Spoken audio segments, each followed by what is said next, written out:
Il est 7h46.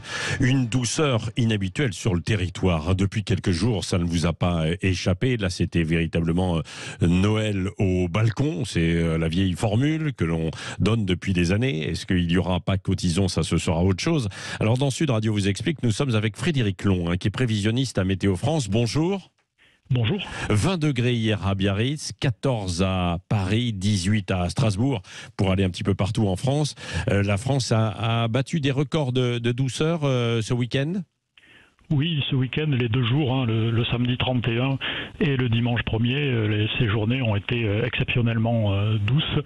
Les records ont été assez nombreux.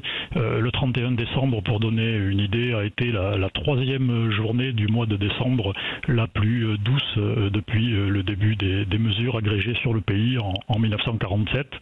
Et la journée d'hier a été l'une des 2 plus douces pour un mois de janvier. Oui, alors on rappelle d'où viennent ces températures si douces, quoi. Pourquoi il y a eu ce phénomène? Oui, donc au mois de décembre, on a commencé à avoir un épisode plutôt froid, qui a connu son paroxysme vers la mi-décembre.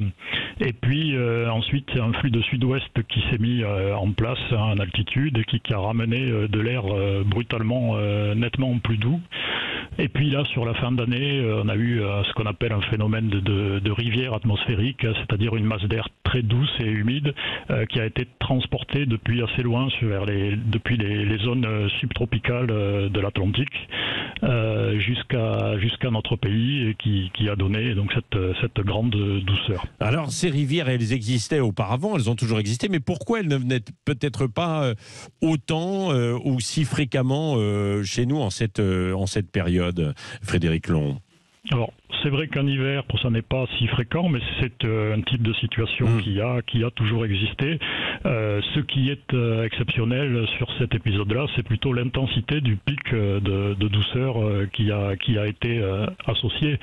Et là, on peut se poser la question du rôle du changement climatique qui fait que ces masses d'air qui sont transportées depuis les zones subtropicales sont probablement plus chaudes qu'à une époque. Oui, qu'à une certaine époque. Alors, est-ce que ça veut dire qu'on doit s'attendre aussi pour la suite là, à un hiver particulièrement doux? Est-ce qu'on est capable de le mesurer et de le prévoir, ça, aujourd'hui, Frédéric Long? Alors, il y a des prévisions saisonnières dont la fiabilité n'est pas encore aujourd'hui la même que celle des prévisions qui sont faites au jour le jour, mais on essaie de prévoir des tendances pour savoir si un trimestre à venir va être plutôt plus doux ou plus froid ou plus humide ou plus sec que la normale. Là, il se trouve que les conditions font que sur la France, c'est assez difficile d'établir un scénario pour le trimestre à venir. Donc, ce temps très doux actuellement, on sait que sur la semaine qui vient, même si on ne va plus a priori battre trop de records, on va un petit peu baisser d'un cran, mais on va rester quand même sur des valeurs très douces par rapport au normal de saison.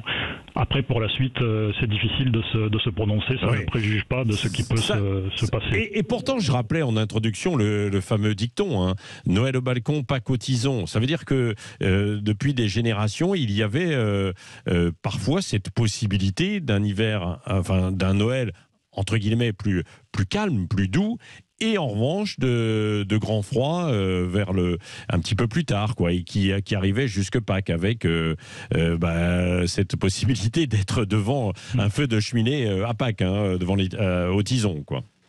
Oui, alors ce risque-là ne disparaît pas tout à fait, malgré le changement climatique qui fait que pour toutes les saisons ont tendance en moyenne à se radoucir, y compris les hivers et les printemps. Mais l'année dernière, par exemple, on a eu fin 2021 une fin d'année qui était également très douce, même si cette année c'était encore plus marqué.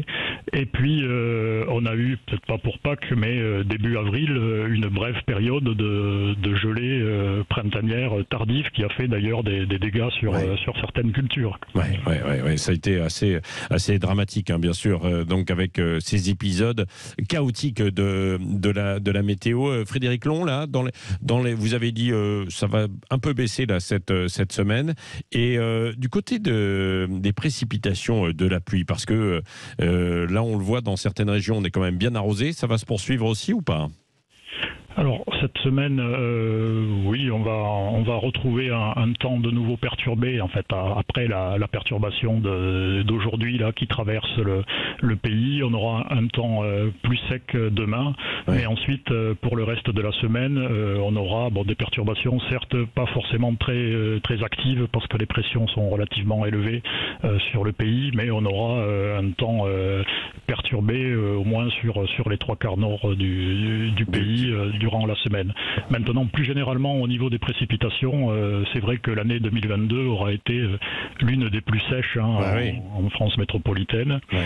Et au niveau des ressources en eau souterraines, je pense que dans certaines régions, tout n'est pas forcément encore revenu à la normale. Non, complètement. Il suffit d'aller se promener au bord de certains plans d'eau, certains étangs pour voir, hein, évidemment, qu'on n'est pas revenu à la situation qu'on devrait connaître en cette période. Merci beaucoup, Frédéric Long, prévisionniste à Météo France, d'avoir été avec nous ce matin en direct sur Sud Radio.